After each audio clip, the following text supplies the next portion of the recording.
Today we get to speak with another one of our amazing female cast members. This woman plays a character with a whole lot of heart and a little bit of heartbreak as well.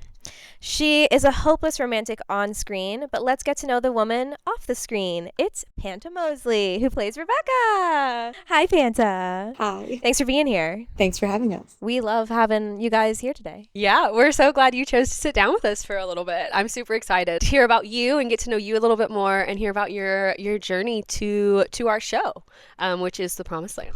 Should we just dive in then? Let's dive right here? in. Panta, when you think about your journey that has brought you to The Promised Land, the show, are there specific moments throughout your acting career or specific parts or what the audition process was that like really stands out to you as like something that was pivotal in your journey as a female actor? Oh my God, what a great question. Let me start with a fun fact about me and where I come from. So I'm a test tube baby made in Singapore. No way. Yes, yeah. So I was, my parents couldn't have natural babies, so they needed IVF. And they were living in Singapore. So I was made there. I should probably get a tattoo somewhere that says made in Singapore.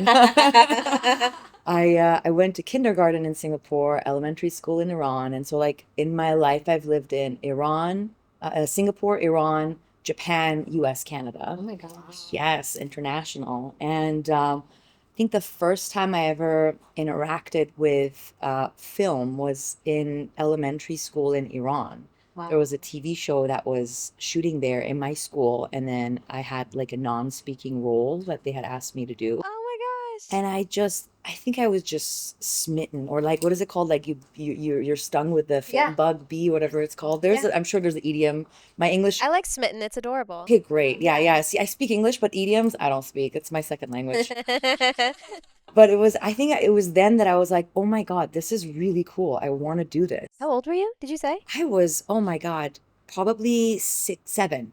Wow. Baby Panta. Yeah, I was like, but even as a kid, I was always like a weird entertainer. So I would like torture my family in the big Middle Eastern, family gatherings. I would be the kid that is like, everybody needs to watch me. And I would like put on a show behind. I would do like doll shows, puppet shows, comedy shows, improv. Like my poor family was probably like, can we just have a regular party? And I'm like, no, I want to entertain. And so I always had that. And then, but once I saw the set and like, the action, all of that, I think that's when I really knew in my heart, it's what I want to do. But of course, being a immigrant Middle Eastern family, you have only 5 options of jobs to do. And that is doctor, engineer, pharmacist, Lawyers in there probably. lawyer. If nothing works out, you can be a real estate agent. So I became none of those. I'm like the black sheep in my family. Wow. But it was, it was tough to get my family to come on board. So for university, I actually got in to computer engineering. Funny enough, I was like, Really? I know me, Because they computer said en- no. They were like, they were we like, love you, but no, sweetie. yeah, they were like, no, yeah, the computer engineering, it's still engineering. Okay, it's good. We won't be ashamed. Or it's good. You can take it. And then I got in and I was like, I hated it. And then so I did linguistics because I've studied languages, living in all the different countries. I've studied 8 different languages. I mean, I only speak 3 of them. But yeah, it was linguistics. I switched over to linguistics, and because I was like, languages is the next thing that I could bear studying if it's not film and acting and the arts. And they were like, the only reason they agreed because they're like, okay, you can be a speech pathologist doctor. Yes, you can do that. If you can trace it back to doctor somehow. Anything, one of those 5, one of those 5, you'd be How do you fine. be an acting doctor? There's got to be a way. You know what? If you get a PhD in acting, it's therapeutical acting. There you go. There you go. It could be a thing. I think it is. I believe. You know what? Yeah, that was where I went to university. But then I found out that I could do like a minor in film. And then all the classes that I took, they would look at my curriculum. What are you studying? What is this? I'm like, I would lie to my parents. I'm like, oh, part of the curriculum is that you have to study that's completely unrelated to your subject. It's you must do that to expand your knowledge. They bought whatever I told them. So I was like, oh, thank God. Incredible. Yeah, and then so I did my minor in film studies and acting. Like I did I studied as much as I could, and then after I did my bachelor's, I even went to do my master's. So like a good kid, I got into Wow. MBA. I think it was like a month in. I was like, absolutely not. This is not what I want to do. Dropped out. And then I went to, I just started taking classes, New York Film Academy, all that stuff. Meanwhile, in Japan, I lived there 7 years. In Japan, I was already in a band for a year and a half, and I had 2 radio Wow. shows. What did you do in the band? I was the vocalist. You sang? Yeah, I was like, well, I used to sing. We're gonna have Used some to Rebekah sing. songs coming Oh up. my God, yes. It's all about like love songs. Maybe Love she should word, that would be start hilarious. confessing her feelings towards any character she likes, specifically the one she's Any trying to. male character that is available. What rhymes with Jasisi? Oh my God. But yeah, it was so again, I got myself into the entertainment industry, but in Japan there was no place for a foreigner that looks like me, even if you speak Japanese. And I did. My show was in Japanese. There was no place for me to act in film, and so I was like, okay, I need to come back to North America, and put my full focus on film. So then I went to New York Film Academy. I studied any classes I could, and I'm dual Canadian American, so I would take classes in Canada, take classes in US, and then make sure I have a base in both places so you can hire me in both places. That was really my way into film, but through classes. But then how am I going to get roles? I needed an agent, and you can't get an agent. And back then, this is like in 2014, 15, they straight up would tell me there's no roles for you. Really? Absolutely. They straight up in my face, I was turned down. And I was like, all right, I got to really think. And I had saved up money in Japan. How am I going to get into film? Really put myself in there. So I ended up investing. I had enough money saved up to either put a down payment on a condo or buy these cool red cameras that were really popular. You did not. I did. I ended up buying a red camera and a bunch of other cameras, and then I found out what's the rental house's prices. You And made then your own rental house. I undercut their rates, and I was like, here, you can have this gear, but here's the deal. You got to hire me with it. They're like, Really? do you know how to operate? I'm like, absolutely not. They're like, You're like, I just what are we going to do with you? So I actually started doing second ACing because that's the least technical position that you could still get into. I did my training program with the Disney movie Zapped with Zendaya. Oh.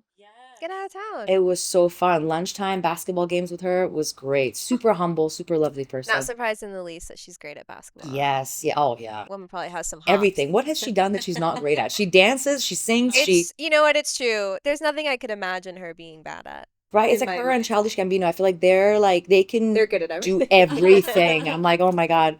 So anyway, I got myself into the film industry That's through camera crazy. department. Through buying red cameras and selling yourself as an AC. That's How do you wild, get in, Panta. right? Because I was like, Yeah, and it's everybody had side jobs, like waitressing and acting, because it was easier to you could still get seen. I'm like, I need to find a way to get myself in there. So from camera, one of the EPs, and I keep telling the story because he really boosted my career. He was like, what do you want to be, kiddo? And then at the time I was like, I'm acting, it's really hard, but I also want to produce. So maybe that will help me create opportunities for myself and people like myself. So he was like, you got to come to the office. So Gilles Laplante, I'll never forget him. He's a wonderful, wonderful person. So I went to office, I office PA'd for one show. Production, he moved me up to assistant coordinating, and then I production coordinated for 6 years. I did. Oh my gosh. And he was also the first person that was like, you want to act, right? He just threw me a role. That's It incredible. was one of the roles that, they couldn't afford to keep, but also they didn't want to cut it. And it was nice. How do you make a nice deal? It was good for them. It was good for me. And it was my first credit. It was my first credit so in a TV movie. That's a lot of commitment too. How many years into this were you that you...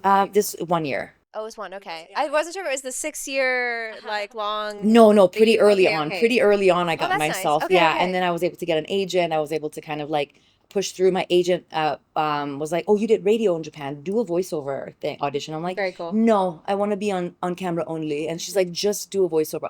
First audition I booked, it was Window Horses. It was with Sandra Oh, Shobra Aglaştu, a bunch of really amazing performers on there that on my first ever voiceover gig. Wow. I was like, oh my God, this is fun.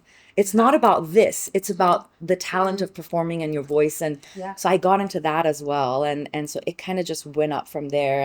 And I kept coordinating. So that would help me financially. And then I would, because you're the head of your own department, you can take time off. I would have assistants, not be like, okay, if you need to go have lunch with your boyfriend or girlfriend, you go. If I need to go for an audition, I will go. We will cover each other's backs. And I did that for quite some time. And then I was like, okay, I kind of want to move up. And then so after that, I did production managing for MGM Epix channel.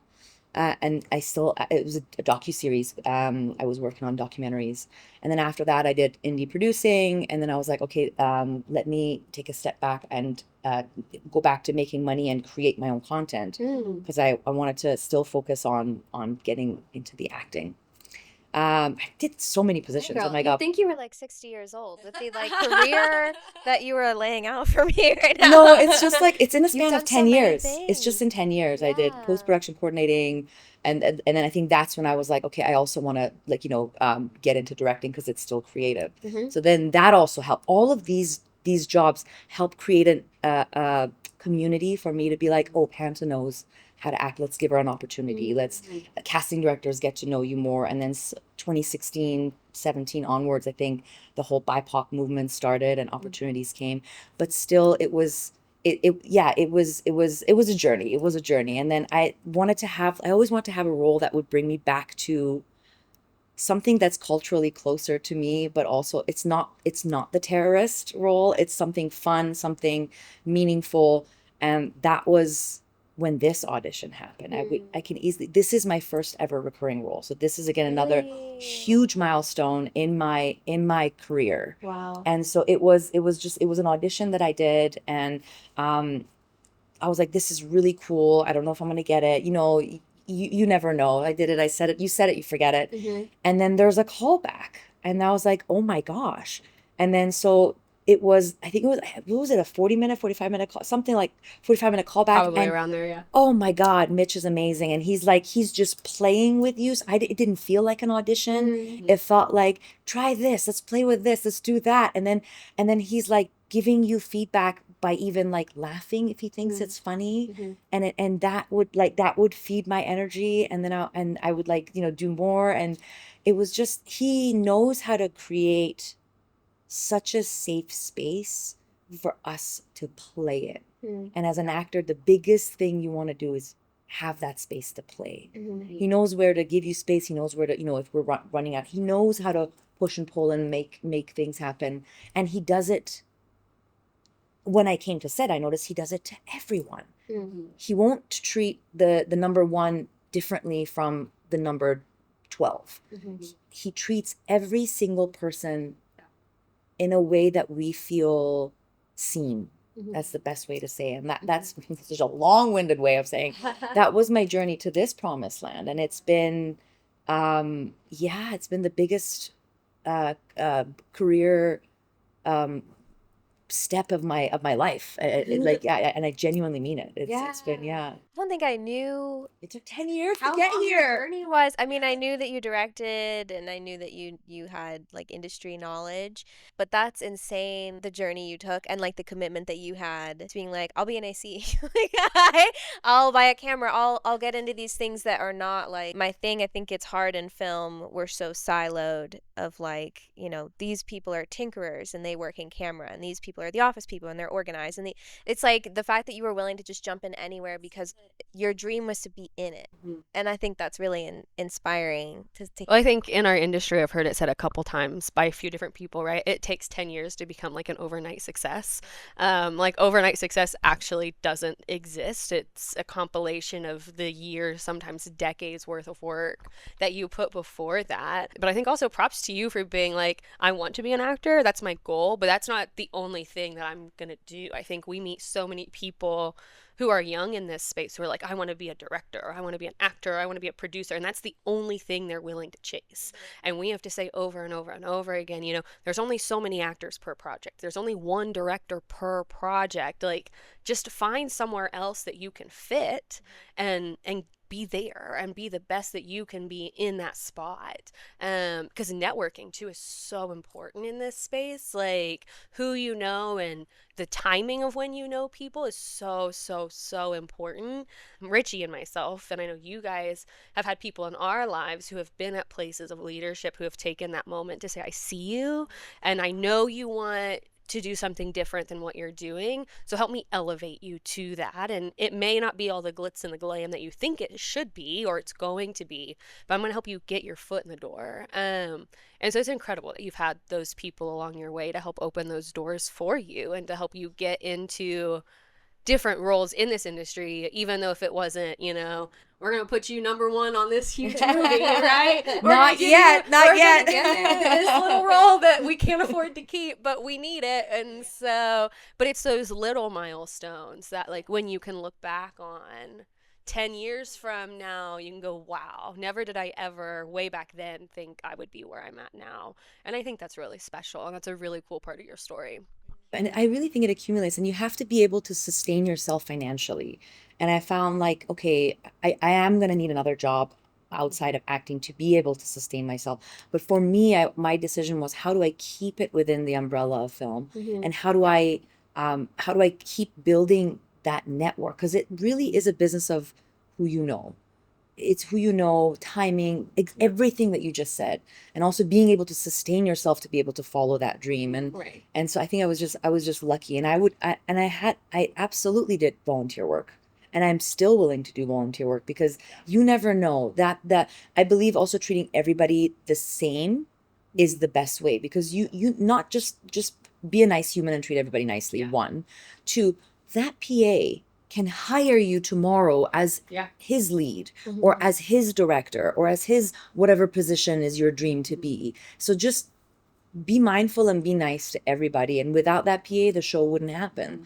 And if somebody wants to direct, I truly believe they should, try an acting class, because then you're going to understand what you're putting your actors through. If you want to be a director, an actor, try directing. Then you're going to understand 100% why the director is asking you to do this. I think I'm lucky that I understand if they're like, hey, we're going to go again. It doesn't always go in my head. Sometimes it does. We have the actor voice and it does. But I understand that it's like, oh, it could be technical. It could be different angles.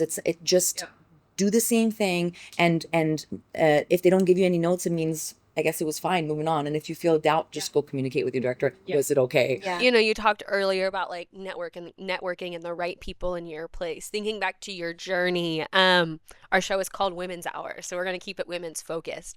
Has there been a woman in your life, whether it's just personal or within your career, that has really been like the inspiration for you, or has been the one to uplift and encourage you, like as you look at these different seasons of your life? Is there a woman that is like consistent for you in all of that? My mom, just for her to have the courage to bring me and my sister to a different place, and just that was her dream. She followed her dream to bring her and herself and her kids to somewhere where they can do what they want. And guess what? I'm doing what I want. I am literally living my dream. I am working in the film industry, and I couldn't ask for anything more. In the entertainment side, oh my God, that's a tough question, because there's so many powerful women like Melissa McCarthy and Mindy Kaling. They're two powerhouse women that can not only perform, they are what I strive to be. They write, they perform, they create, they make their own opportunities. If doors are not open for them, they're like, I'm going to open it myself. And I think that those are role models I look up to, and if I had an ounce of what they have, oh my goodness. But I'm trying my best. I'm trying my best to create my own shows. I can see them in you. The blending of the two. The blending of the two. Oh, I love that. Yeah. And oh my God, would it be so awesome, like if I could ever work with them? I would just be like, there's others as well, but those two are like the most iconic for me, because I'm like, oh my God, they know how to play characters. They know, and all their characters are so different, and they're so funny, and so they can play drama, they can play comedy, and it's really hard to go back and forth between the two. But to be able to do that is really brilliant. Would you say comedy is your favorite genre to play? Or do you have is there something different? I feel at home with comedy. I would say that's the way to describe it, is that I think my comfort zone is comedy for sure. And the thing is, being dual Canada, America, I find that in the US, I get more comedy casting because of Groundling. Really? Yeah, I auditioned more for comedy stuff. Whereas in Vancouver, one, there just isn't a lot of comedy shows. They're mostly procedurals and drama and sci-fi. So in Canada, again, they're American shows, but they're cast out of Canada. I'm doing super serious, like, those verbal jargon, like, Oh, like the doctor shows. Yeah, yeah, yeah. I've done I love a doctor. good procedural personally. But then, like, the last year, there was a good mix of both. So help me, Todd. I was a lawyer. It's like You're legal living your jargon. parents' dreams. Yeah, I told them. Yes, I was like, I'm a doctor. circles back. That was pretty good. That was pretty good. Goal, Panta, should be to play every single one of the 5. So that you can say, I didn't just do one thing, I've done all of them. Yeah, I haven't done engineering yet, so I gotta be really close to doing engineer. Yeah, we'll have maybe Rebekah works with Bezalel and build something. Or real estate or something. There's 5. There's 5 we can Yeah, get we in. have a lot to work through here. Different eras for Rebekah. All right, so cards. Yeah. We have a mini game for you. These cards, you may choose 3, any 3 that your heart desires. They are all questions about your character. Oh my goodness. Okay. I went to this first. Do I pick them all at the same time? Up to you. Wow. Y'all are insane. Oh my God. Okay, I'll start one by one just because it's fun. What do I do? Read it out loud. Yeah, and so then flip it over and you'll read the question out loud and then you'll answer. If your character had 3 wishes, what would they wish for? First and foremost, I think she would want someone to love her back the way she loves them. That's the obvious one. A love interest. Yeah. I think the other wish for her would be to feel even more included in the group, because I think the stage she's at, she just wants to participate and be seen. Yeah. So I think that would, like, because then that would give her community. That would be the bigger word for it. Love, community. My goodness, what else does Rebekah want? If she could have anything. If she could have anything, oh my goodness. I think she would want to have a family. Isn't that weird? I think she maybe would, one kid. because I think it kind of would work with love, or is that repetitive? It's love and community wrapped up into one. Oh, to have family. It's too beautiful. But secretly, she probably just wants a financial security. She wants the whole kit and Oh wait, caboodle. is that me? No, I'm kidding. No, I think those resonate well with Rebekah. Yeah. Number 2. Oh my God. Ooh, oh my God. I think my eye went there, so I'm gonna go with the first one that my eye goes to. What's one thing you wish you could say to your character? Oh my God. I'm gonna not give her love advice because I'm not the right person for that. I would say trust in your friends. Trust in your friends, and you're gonna be okay. Even if you fall, they're gonna be there for you. Because I think no matter what happens in life, when you have that circle of community, there's ebbs and flows. You're gonna have good times and you're gonna have bad times. Because if you're only having good times with your like especially women friends, it's not a real friendship. I think if you don't have a hard conversation with a friend, you're only a surface hi-bye friend, I call them. Right. So if you have those like ups and downs with your friend, and if you just know that it's going to be okay, trust that it's going to be okay, you're going to come through. And at the end of the day, no matter what happens with this character, with her, I think the women will always stick together. If only women ran the world. I think that's really good advice. Do you know what I mean? Yeah. Good advice for women running the world. Women run the world. Looks pointedly at camera. No, I think that trusting in friends, I think that's advice, not just for Rebekah, but I think for all of us. I think we live in a world where distrust is just bred into everything we do.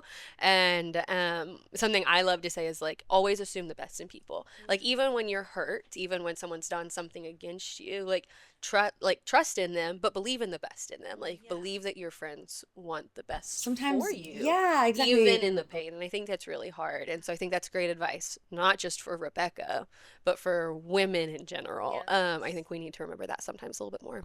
Yeah, and it's good to build that community, and and Yeah. when you, especially in the industry, when you're going up in the industry, less and less so you're going to have people that are going to be genuine to you. So if you have those trusted circle around you, you're going to know that they're going to have your best interest in mind. Right. So Exactly. keep your friends Keep your close. people. Yeah, keep your people. All right, card number 3. Oh my God, it's the hardest one. Oh, I want to do this one because again, my eye went there. Do you think your character has anything to say to their fans? Wow. Feel free to tell them now in character. I am available. I know how to cook. I know how to clean. I can sew really well. If you have a hole, I can just sew it for you so fast. Very, very, very tedious fingers. I'm very, what is it called? The genius fingers. My mother is just 2 tenths over. If you ever want to connect with me, please ask permission for my mother. My tent number is 225-524-555. Wow. Thank you, Rebekah. Oh my gosh. I don't know why. I don't know why I didn't assume that Rebekah would want to put herself out there for dates. But the minute you did, I was like, You know those of course. VHS tapes that are coming out on TikTok? It's shot like these days, but they make it into like the 80s thing. This is like her version of 555. No, it was really cute. Well, thank you for being on the show today, Panta. We loved having you. Yeah, this was a blast. Thank you for joining us, and we'll see you next time on Women's Hour.